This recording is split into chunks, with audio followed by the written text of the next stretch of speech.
আলাদা আলাদা নামে একই ফিচারের ফোন বেচছে স্মার্টফোন কোম্পানিরা। কিভাবে ঠকছেন আপনি দেখুন।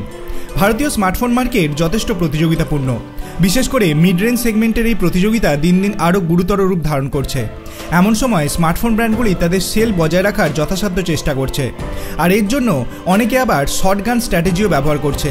অর্থাৎ তারা কিছুদিন অন্তর অন্তর নতুন প্রোডাক্ট লঞ্চ করে ক্রেতাদের আকর্ষিত করার চেষ্টা করছে।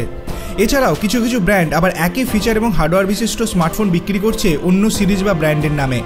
তবে এই কৌশলগুলি কতটা ঠিক, আর ভবিষ্যতে ভারতীয় স্মার্টফোনের বাজারে কেমন প্রভাব পড়তে পারে সে সম্পর্কে আসুন জেনে নেওয়া যাক এই ভিডিওতে। স্মার্টফোন রিব্র্যান্ডিংয়ের কৌশলটি একেবারে নতুন নয়, আর বাজারকে চলমান রাখার জন্য এই পদক্ষেপ অনেকের কাছেই যথাযথ বলে মনে হতে পারে।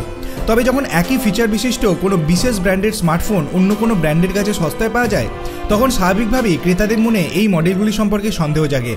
এছাড়াও ক্রেতাদের মনে ব্র্যান্ডের মান, উদ্ভাবন, বিপণন এবং ব্র্যান্ডের আনুষঙ্গিক বিষয় সম্পর্কেও বিভিন্ন প্রশ্ন জন্ম নেয়। উদাহরণস্বরূপ ভিভো এবং আইকিউ এই দুটি ব্র্যান্ডের বেশিরভাগ মডেলের দাম ছাড়া কোনো পার্থক্য নেই। জানিয়ে রাখি, ভিভোর একটি সাব ব্র্যান্ড হলো আইকিউ, আর এখানে দুটি স্মার্টফোন এক সপ্তাহের ব্যবধানে তারা লঞ্চ করেছিল, যাতে একই ডিজাইন, একই চিপসেট, একই র্যাম, একই স্টোরেজ ডিসপ্লে এবং একই রকম ক্যামেরা স্পেস ব্যবহার করা হয়েছে, শুধু পার্থক্য নামের। এছাড়াও চলতি বছরের শুরুর দিকে আমরা অন্য একটি জনপ্রিয় ব্র্যান্ডকে ভারতীয় বাজারে এমন একটি স্মার্টফোন সিরিজ লঞ্চ করতে দেখেছি, যার সবকটিতে একই ধরনের ডিজাইন ও ফিচার ব্যবহার করা হয়েছে। শুধুমাত্র বিশেষ কিছু স্পেসিফিকেশন এবং দাম ছাড়া বাকি সব কিছুই এই ডিভাইসগুলিতে একই রাখা হয়েছিল। কেন সংস্থাগুলি এরকম করে? সংস্থাগুলি কেন এরকম করে এর সঠিক উত্তর না থাকলেও মনে করা হচ্ছে যে যখন কোনো ব্র্যান্ড একের পর এক স্মার্টফোন লঞ্চ করে তখন সংস্থাটি খবরের শিরোনামে থাকে। এছাড়াও ব্যবহারকারীদের কাছে সেই কোম্পানির ওই নির্দিষ্ট লাইন আপ থেকে বেছে নেওয়ারও একাধিক অপশন রয়ে যায়। তবে যে ব্র্যান্ডগুলি আমাদের কাছে সিস্টার ব্র্যান্ড হিসেবে পরিচিত, সেগুলি মার্কেট স্ট্র্যাটেজি সম্পূর্ণ ভিন্ন হয়ে থাকে। এর মধ্যে একটি ব্র্যান্ডের স্মার্টফোন অফলাইনে বিক্রি করা হয়ে থাকে, আরেকটি অনলাইনে একচেটিয়াভাবে বিক্রি করা হয়, যার ফলে সংস্থাগুলি অনলাইন এবং অফলাইন উভয় ক্রেতাদের নিজেদের দিকে আকৃষ্ট করতে সক্ষম হয়। এছাড়াও অত্যাধিক দামি স্মার্টফোনগুলি ব্যবহারকারীরা ফিজিক্যাল স্টোর থেকেই কেনাই পছন্দ করে থাকে। তাই মূল ব্র্যান্ডের ডিভাইসগুলি সাধারণত অফলাইন স্টোরে এবং সাব ব্র্যান্ড ডিভাইসগুলি অনলাইন স্টোরে উপলব্ধ হয়।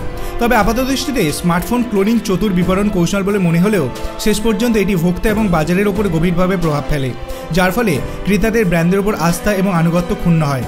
তবে ক্লোনিংয়ের ফলে স্মার্টফোনগুলিতে কেবল ছোটোখাটো পরিবর্তন বাদে বাকি সব কিছু যেহেতু একই রকম থাকে, তাই স্মার্টফোন কেনার সময় তাদের কাছে একাধিক অপশানও থাকে, যার ফলে তারা ভেবেচিন্তে নিজের বাজেট অনুযায়ী একটি স্মার্টফোন কিনতে পারে।